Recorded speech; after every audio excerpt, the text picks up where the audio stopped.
everyone, and welcome back to the channel. Are you looking for a hotel with views to Tokyo Skytree, or just want to be close to it? A honeymoon, or you just want to splurge a little? Hotel rooms with a view like that charge a premium, but I have a hotel that I want to recommend that has great views of the tower from either your own room or on the rooftop patio. I stayed at the one at Tokyo for one night, choosing an exceptional room costing 23,000 yen with views of the Tokyo Skytree. Was it worth it? Well, stick around as I do a deep dive into this hotel.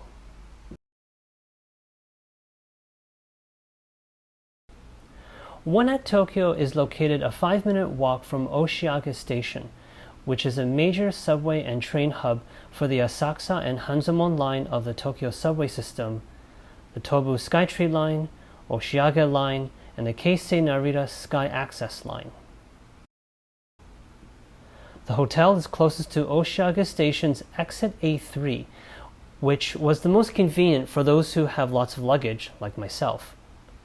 There are 2 sets of elevators from this exit which takes you directly to and from the ticket gate level.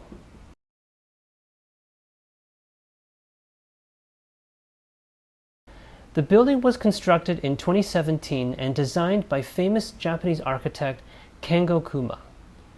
To increase the presence from the street, a series of wooden lattices graces the ground floor. The rest of the 10-story building is your standard box with square windows, however. The hotel is located on a main street, but there was little traffic and pedestrians.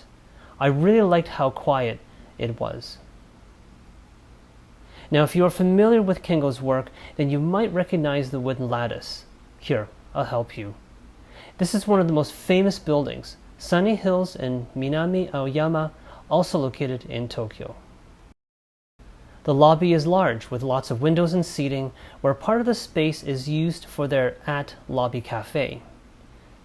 The restaurant remains closed, unfortunately, which is too bad because one of the highlights before COVID was their breakfasts.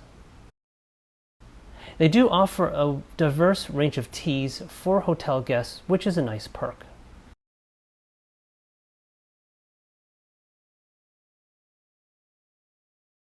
One of the main features to which hotel guests can take advantage of is the rooftop patio. Hop on the elevator to the top floor and you'll be greeted by a small lobby. Open between 8 a.m. to 10 p.m., it is closed during inclement weather. Pass through the sliding glass door to review the same wooden lattice design as the ground floor exterior and a wooden boardwalk with vegetation.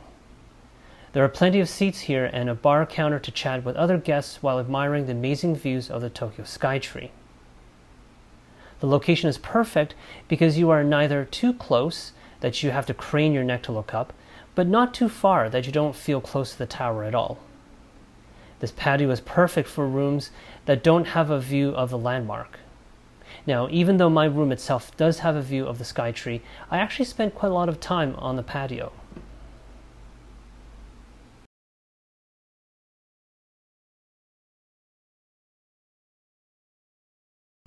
Given the lower prices at the time of booking in November 2022, I treated myself to the deluxe king room, which is massive for a solo traveler. Check-in date was April 5th and I stayed only for one night. At the time, the room cost more than 23,000 yen, which is more than reasonable, and the data shows national tourism is rebounding to 2/3 of the 2019 numbers. You can see that through a third-party website, which I won't mention, price has gone up slightly for a February 2024 booking by several thousand yen. Now, I think this cost is still really reasonable, given the views and room size.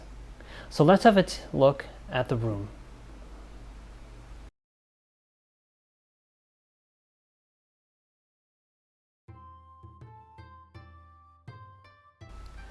The minute you open the door, you will see how large the room is. By the door is a small cabinet space with a steel counter and ironing board. The room opens to the right where the king bed and large TV is visible. Behind the TV is the bathroom, which I love, as it has a modern and industrial look with a massive steel sink. The toilet is sophisticated where the seat flips up when it senses motion. The walk-in shower is my favorite with dark granite and a powerful shower head.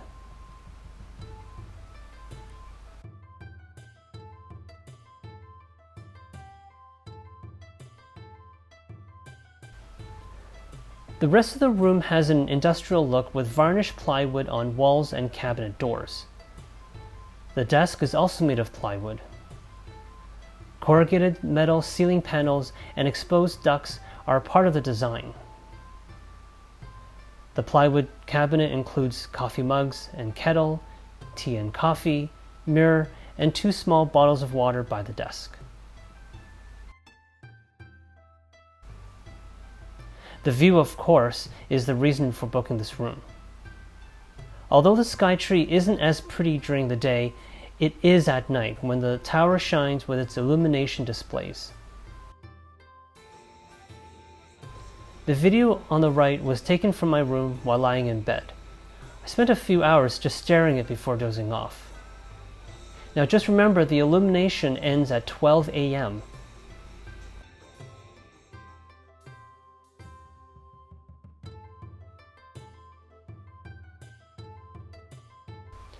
The checkout here is 11 a.m. and it was time to go. I reluctantly left as I thoroughly enjoyed staying here. Now for breakfast, as I mentioned, the restaurant remains closed, so the options that you have includes Yoshinoya, located next door, a small Aeon grocery store across the street, and a Saboten tonkatsu restaurant, but only serves takeout and opens at 10 a.m. I really enjoyed the room and was one of the most expensive in the hotel. It was well worth the price. The bed was fluffy and comfortable, and I had a really good sleep. The room was massive for a solo traveler. If having a landmark view in your own room is your thing, then this room definitely is perfect. Now overall, I give the hotel an A for a number of reasons. The view of the Tokyo Skytree from the hotel's vantage point is perfect, and the architect knew that. The rooftop patio is one of the best features of this hotel, and Kengo Kuma specifically created a patio space where hotel guests would mingle while admiring the Tokyo Skytree. To me, even in the room I stayed in, it is the rooftop patio that is the true highlight. The hotel has a variety of price points and room types. If you are more interested in the smaller rooms with no view, the hotel has it too, and for much cheaper than the Deluxe King that I stayed in. Even at current prices, the hotel charges a very reasonable rate. Now what I really like about this hotel is that it does have a universal room, which according to their website is designed for someone who uses a wheelchair. I really like that because oftentimes hotels in Japan are small and not accessible at all.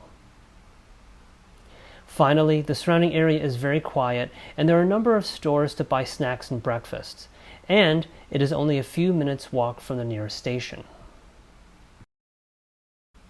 Now there are several things the hotel could improve on. I think the most important thing is really to reopen the restaurant to serve breakfast. Having such an option in the hotel is useful before heading out. Now the second thing was an interesting experience I had after I checked in. Now, after filming the room tour and settled into the room itself, one of the housekeeping staff tried to open the door. Now I luckily had a deadbolt because she would have just walked in unannounced with me changing my clothes.